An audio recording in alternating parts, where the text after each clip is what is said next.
Another edition of Bet. I'm your host, Anita, and we have a jam-packed show for you tonight because there is a lot going on, right? Monday Night Football, the start of the NBA, and of course we start with baseball. We've got baseball playoffs in action, so Jeff Passan joins us here on Bet. Jeff, welcome in. Excited to have you on. You ready for tonight's action? I'm hoping that Mother Nature allows us to have tonight's action, but yes, I am very ready for it, whether it's going to be tonight or tomorrow. All right, so let's jump right into it. And of course, big game in the Bronx, as you said, if Mother Nature behaves. And we've got Savali going, of course, for the Guardians. We've got Tyone, who's going for the Yankees. Tyone actually a better track record against the Guardians than the opposite. But many feel that this is going to become a bullpen game. So with that being said, if that is the case, who are you favoring here tonight? Well, if we look strictly at the bullpens, clearly it's in Cleveland's favor. The Guardians have 8 relievers that Terry Francona has gone to this postseason at his disposal. They have higher-end, better relievers in Emmanuel Clase, Trevor Stephan, James Karinchak. I mean, they are clearly the better bullpen at this point. They're the more rested bullpen as well.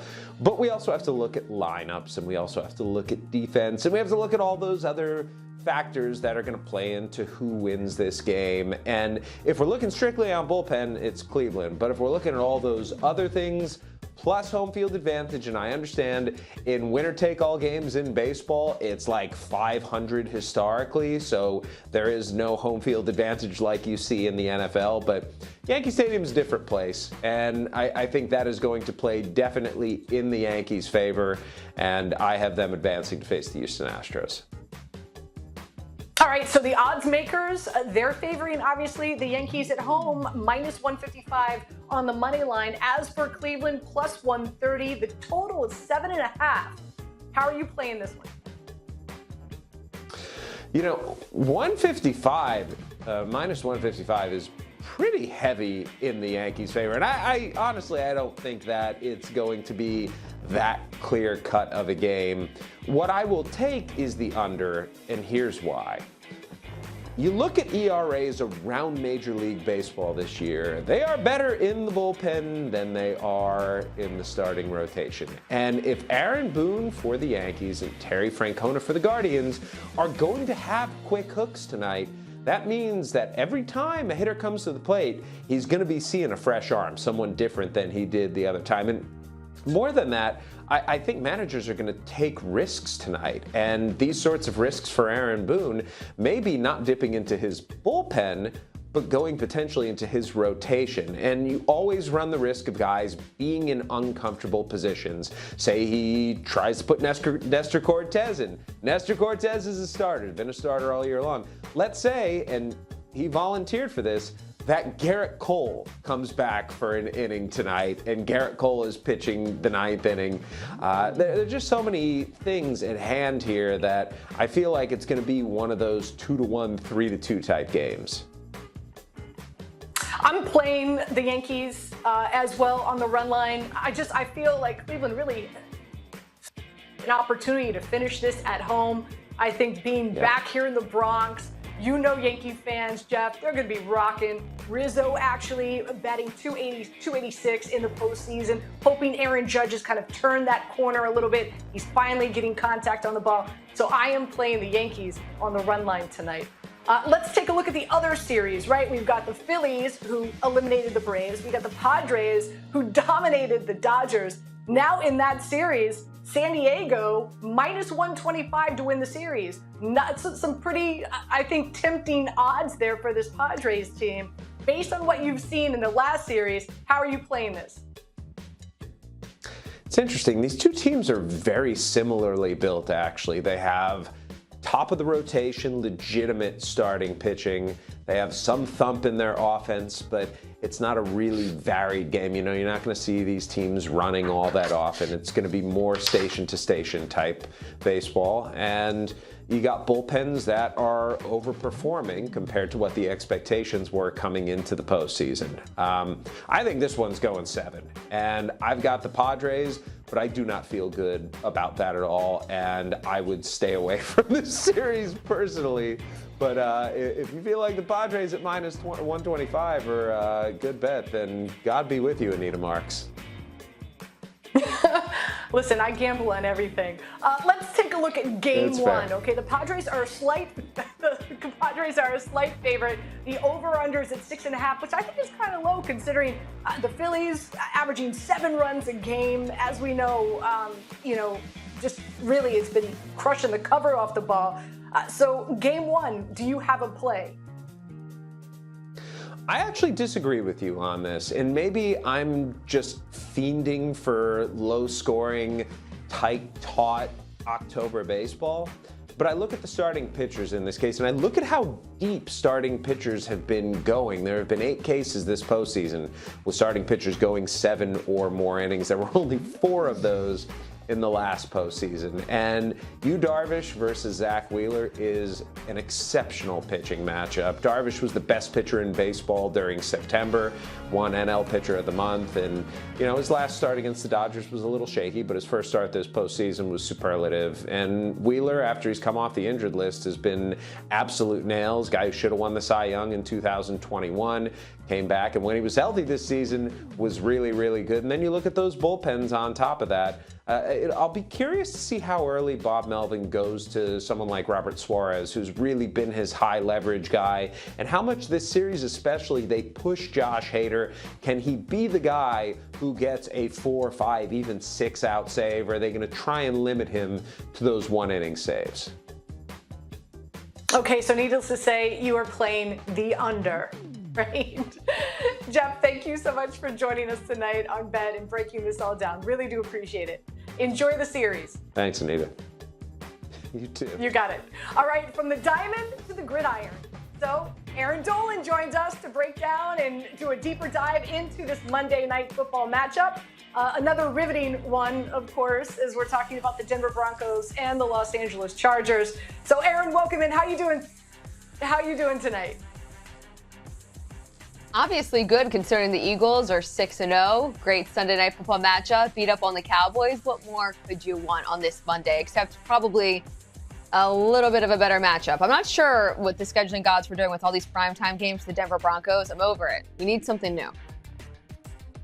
Yeah, and don't forget, next week we've got the Bears in primetime yet again. What's wrong with that? But before we start diving into our Monday night matchups, we've got reaction or no action, a fun game we play each and every Monday, Erin and I. So first things first, let's start on the hardwood as the NBA season, regular season begins tonight. You've got James Harden has a double-double tonight against the Celtics, and you could get this at plus 159. Are you playing it reaction or no action?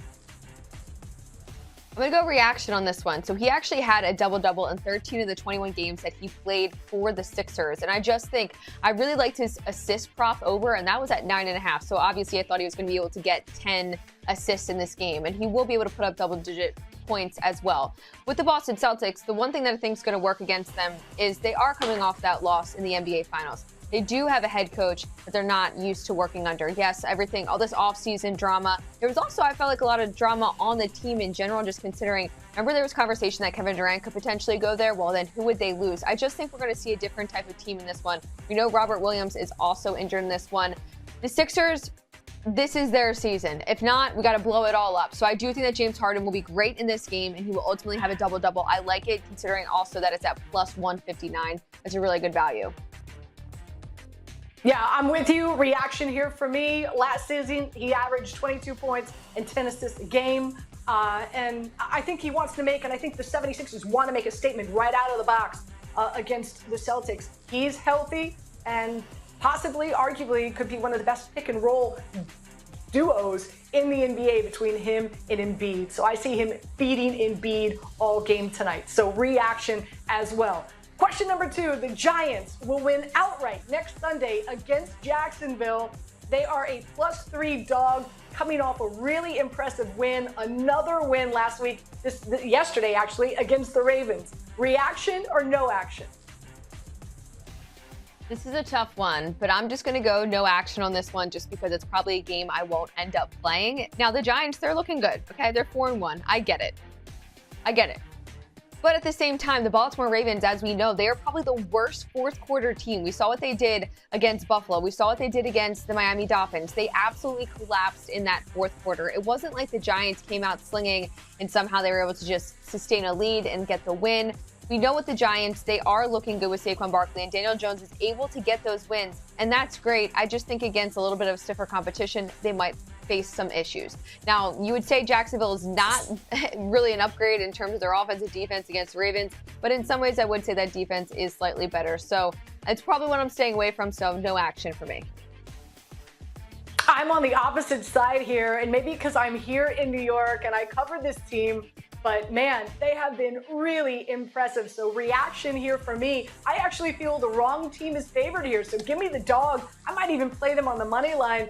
Brian Dable, what he's been able to do with this offense, and Daniel Jones. They got Wan'Dale Robinson back, who happened to score a touchdown yesterday. It begins and ends with Saquon Barkley, and Wink Martindale has just been tremendous with his defensive schemes, especially with Dexter Lawrence. He's been an absolute beast. So I truly believe the wrong team's favored here. So this is reaction for me. Last but not least, 2 first-half touchdowns in the Broncos-Chargers Monday night game tonight. You could get that at plus 205.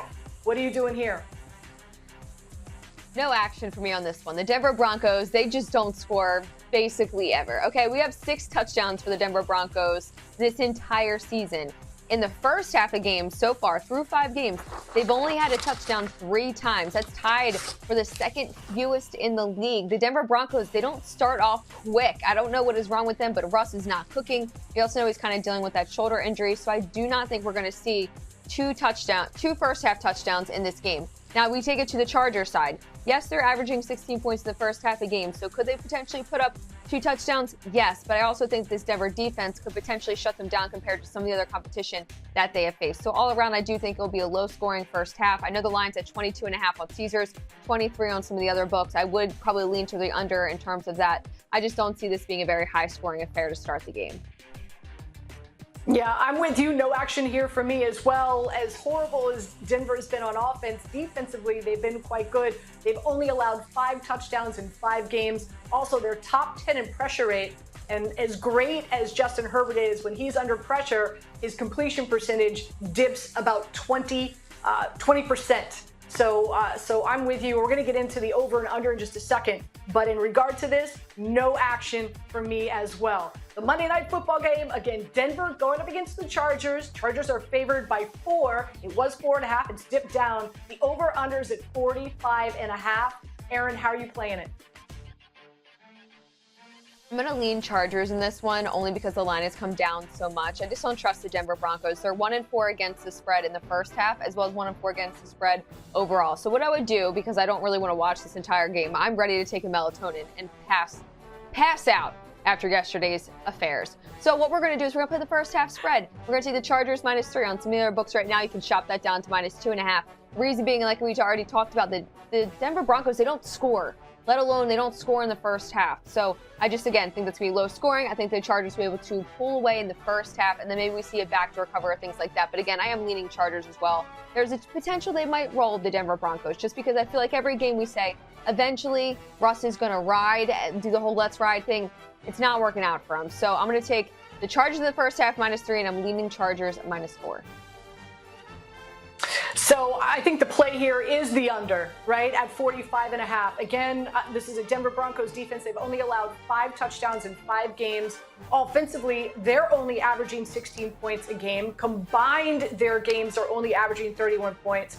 And as I said before, their pressure rate, 8 in the NFL, and their sack rate is 4th. So I just think I have a feeling that that Chargers offense is not going to be rolling on all cylinders, especially with Keenan Allen still being out. I've got a quarterback prop bet for you, and that is Justin Herbert over 35.5 passing attempts. Here's why. This is a pass-happy team. Second in passing yards. He's averaging 40 passing attempts a game. His accuracy is off the charts. You've got Austin Eckler. As great as he's been for fantasy, he actually has been struggling in games to get the rushing attack going. A lot of the fantasy points in yardage that he's been putting up has been in the passing game. And I think he's going to have a hard time that Chargers backfield running against this Denver Broncos defense. So your thoughts on Justin Herbert over 35.5 passing attempts, Erin? I feel like there's a good shot that it happens. My only fear would just be that the Broncos are so good at defending the pass. But then again, the Broncos are really good at stopping the run, and then Josh Jacobs ran all over them a couple of Mondays ago. So you never really know with this Denver squad, so anything could happen. All right, let's take a look at some of the other prop bets that are available out there with wide receivers, running backs, and tight ends. What are you playing tonight? What's on your card? I know you had mentioned Eckler already, so I'm going to go Eckler under 101.5 rushing and receiving yards. So he's hit over this number in 2 of 5 games so far this season, but he's only hit over this once in every meeting that he's had against the Denver Broncos, and that goes back to 2017. You talk about that Broncos defense. In terms of the pass, they're ranked third. In terms of the run, they're in the middle of the pack. So maybe you're thinking, well, Erin, aren't they obviously going to lean on the run? Well, maybe they could potentially do that, and maybe you have Eckler who's able to get over his rushing yards, or maybe he doesn't and then he goes over his receiving yards. That's not really the point of this bet. The point of this bet is that this number is very high. It is inflated against a Denver Broncos defense that could potentially shut him down, isolate him, because they know it's one of those players that they're going to have their eye on, just like a Mike Williams. If they're able to limit him, I just think 101.5 is way too high. And considering that this is inflated most likely because of what we saw of how he played against the Cleveland Browns. But keep in mind, when he played the Cleveland Browns last week, they were one of the worst teams against the run in terms of defending it. So I do think that Eckler will go under 101.5 rushing and receiving yards tonight. Okay, so I have quite a few, but not like my normal cheesecake menu of prop bets.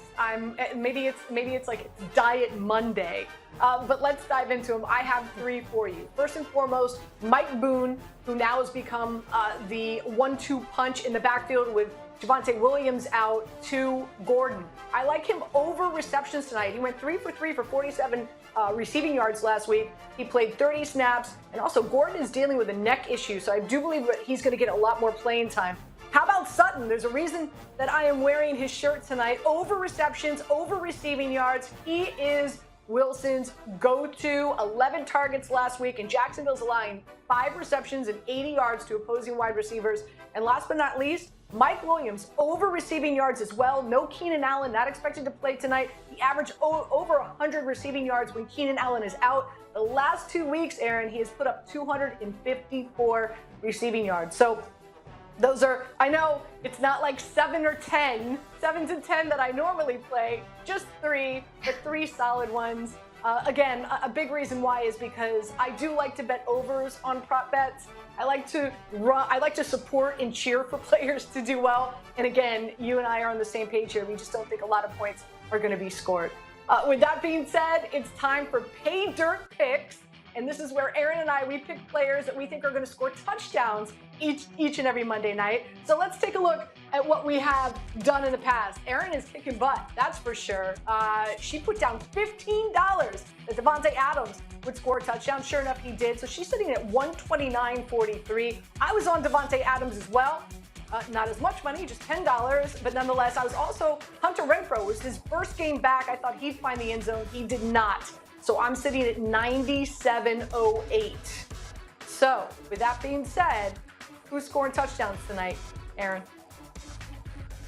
I'm going to put $10 on Eckler. And I know that might be confusing for people considering I just said one of my favorite bets was for him to go under 101.5 rushing and receiving yards. It doesn't mean he's not going to score a touchdown. So in the first 3 games of the season, he didn't have a touchdown. And in the last 2 games, he's had 5 touchdowns. Some of them on the ground, some of them through the air, which makes him a lethal weapon in this matchup. Should they need to find somebody and run it in, he can do it. Should they need to find somebody in the end zone receiver, he can do it. So all around, I feel like he's a good shot to be able to get a touchdown tonight, which is why I'm picking him. All right, I've got 2 plays. I'm starting with the Chargers tight end, Everett. And you can get that at plus 235 for him to score a touchdown. If there's one area of Denver's defense that they're most vulnerable, it's at the tight end position.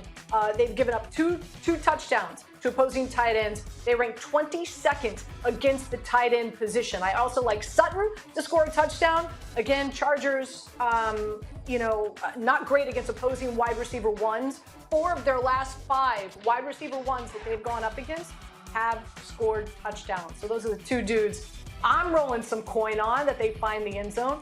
Erin, this is where we say hasta la vista, baby. You enjoy your Monday night. Thanks, guys. You got it. We go from Erin Dolan to Joe Fortenbaugh. Joe, before we start talking some NBA action tonight, can't wait. As Bart Scott likes to say, man, I'm going to a local watering hole because I got the Yankees going. I got Monday Night Football. I got basketball. Tonight's going to be a great night. But before we get your picks for the NBA, give us what are you playing tonight in the Monday Night Football game? Before we get to that, I want to acknowledge the fact that you have hit 7 straight best bets on Daily Wager. And number 8, when are you coming on the show again to go for number 8? Because Steve and I are the only 2 with the 10-win jackets. You might be closing in. Yeah, so I love our producer Weimer. She has to be one of my favorite people on the planet, but I'm not happy that she notified me of this today. The analogy I'll use here is I always want to try to break 80 when I'm playing golf. And when someone says to me on the 16th hole, hey, Anita, you're sitting with a 74, I'm like, no, don't tell me that. But my favorite quote ever in the history of quotes is Billie Jean King, pressure is a privilege. Yes. So I accept it. To answer your question, I'm very long-winded. I'm on Thursday night. Wish me luck. Excellent. I'm looking forward to it. You will have a great menu of props between the Cardinals and the Saints. To answer your original question, I've got 2 bets for you tonight. I would play the Denver Broncos plus the points in this matchup. Justin Herbert, for as good as he is, he doesn't handle pressure all that great. Currently 30th in the NFL in quarterback rating when facing pressure. Well, guess what? Denver loves to bring the blitz. They're top 10 in blitz rate, pressure rate, and sack rate this season. So if they're getting pressure off him consistently, I think the Charger offense is going to bog down a bit. And as a result, I don't think they score a lot of points. I know Denver's looked horrific, but this is a buy low situation for me. So I will play the Broncos plus the points. A prop for you, since I'm on with the prop queen, got to come with tribute. It's going to be Russell Wilson over 13.5 rushing yards tonight.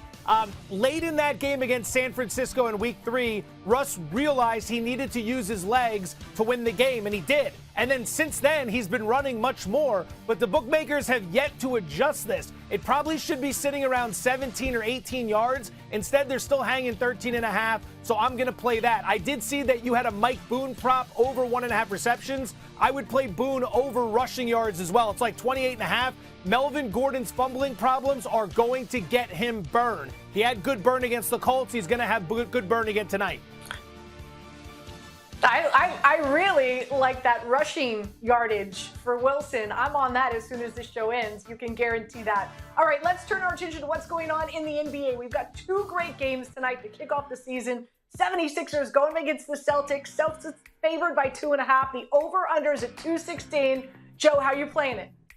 I'm going to play the Sixers here for a couple of reasons. I'm going to start with Boston.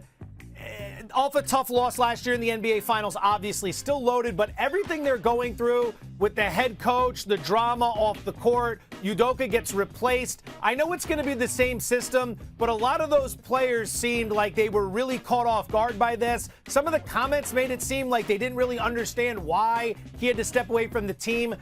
It doesn't feel good backing the Celtics. And I know the Sixers are coming in ready to play. Joel Embiid was at the Phillies game this weekend. He was at the Eagles game last night. He's been around the winning. He wants a part of it. And the Sixer defense is going to be nasty this year. Melton, House, Tucker, they brought them all in to go with Thibault and Embiid. They're going to have a solid defense. I like the Sixers to win the game outright, Anita. Yeah, by the way, just a correction here. I'm getting ahead of myself. I'm so excited for the season to start. Tomorrow. I'm saying that the games are tonight. They're not. They're tomorrow. And a quick note, because I'm on the 76ers money line, and you can get that at plus 120 to win this game. But, man, I'm just sitting back and going, man, Eagles are kicking butt and taking names. Phillies are, said hasta la vista to the Braves. They have the potential of winning a World Series. And now we're sitting here, and I'm with you. Like, I like the 76ers to potentially not only win tomorrow night against the Celtics, but win the championship. I've got Embiid winning the MVP. I've got Harden with the most assists in the season. So I'm all over it. I think they want to make a statement tomorrow. So I love the 76ers team, and so I think they do win Game 1 straight up. Anita, hold on. I got to throw this in, too. Yeah. The Flyers suck, and they're even 2-0 to start the season. And they suck. They're a terrible team. Tortorella said they don't do anything well. They're undefeated right now. I think what's happened is that God has forgiven you for the way that you guys treat Santa. Right. I think the sports gods have forgiven Philadelphia fans. I'm kidding. All right, let's talk about the Lakers and the Warriors. Warriors favored by 6.5. The over/under is 225.5. This game intrigues me. I'm curious, how are you going to play it? So I covered the Warriors in the Bay Area when I was on radio up there. I moved up there in 2014, so I was there through the whole title run. One thing that stands out to me is that the first game the following year after winning a title, they don't perform well. Odd for me to say that and then tell you I'm playing the Warriors, but it's really just a lean. That's the point I'm getting at. I kind of like the Warriors here. I don't really trust the Lakers. New coach. They got a lot to figure out. They're not sure if Westbrook's coming off the bench. Dennis Schroeder's already going to be out for a few weeks. I think the Warriors with their depth, Jonathan Kuminga, Jordan Poole, a lot of the young guys, James Wiseman, who's healthy this year, that's where the difference is going to be. When the starters are off the court, the Golden State backups are going to be able to come in and do a better job against the Lakers. So reluctantly, I'm looking to 6.5, but I haven't made the bet yet. And to be quite honest, if I do, it's going to be a small wager for me. Yeah, actually, I'm on the Warriors, and I'll lay the 6.5. You talked about the injuries, also Westbrook dealing with a hamstring issue, and the drama surrounding, of course, that whole situation.